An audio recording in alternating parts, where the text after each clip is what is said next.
இயேசு கிறிஸ்துவின் பிறப்பு.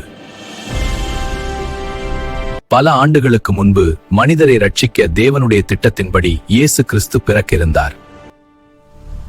மரியாளே, பயப்படாதே, நீ தேவனுடைய கிருபையை பெற்றவள். நீ ஒரு குமாரனை பெறுவாய், அவருக்கு இயேசு என்று பெயரிடுவாய். தூதனின் வார்த்தையை மரியாள் நம்பினார். இதோ, நான் கர்த்தருடைய அடிமை, உமது வார்த்தை எனக்கு நிறைவேறட்டும். யோசேப்பே, பயப்படாதே, மரியாளை உன் மனைவியாக ஏற்றுக்கொள்.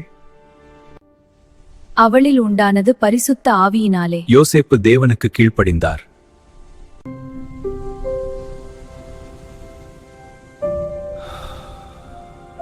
கர்த்தருடைய தூதன் சொன்னபடியே மரியாளை தன் மனைவியாக ஏற்றுக்கொண்டான்.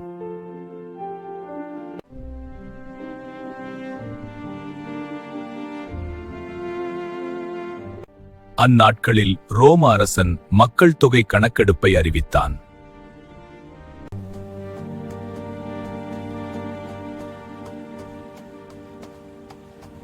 அதனால் யோசேப்பும் மரியாளும் பெத்லகேமுக்கு பயணம் செய்தார்கள்.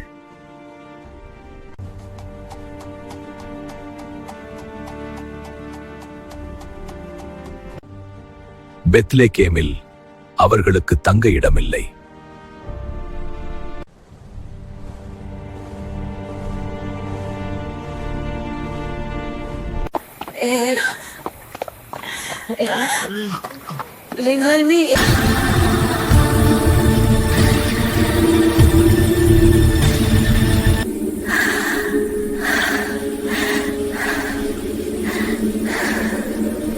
அங்கே ஒரு மாட்டுத் தொழுவத்தில் உலகத்தை ரட்சிக்க வந்த இயேசு பிறந்தார். பெத்லகேம் அருகில் உள்ள வெளிநிலங்களில் மேய்ப்பர்கள் தங்கள் ஆடுகளை காக்கிக் கொண்டிருந்தனர். பயப்படாதீர்கள், இன்று தாவீதின் நகரத்தில் உங்களுக்கு ஒரு இரட்சகர் பிறந்திருக்கிறார். அந்த செய்தி மகிழ்ச்சியின் செய்தி. மேய்ப்பர்கள் உடனே சென்று குழந்தை இயேசுவை பார்த்து தேவனை மகிமைப்படுத்தினார்கள். கிழக்கிலிருந்து ஞானிகள் வந்து தங்கம், தூபம், வெள்ளை போளம் கொண்டு குழந்தையை வணங்கினார்கள். இயேசு உலகத்தை ரட்சிக்க பிறந்தார். அவர் எம்மானுவேல், தேவன் நம்மோடு இருக்கிறார். Merry Christmas, Merry Christmas, joy and peace for everyone.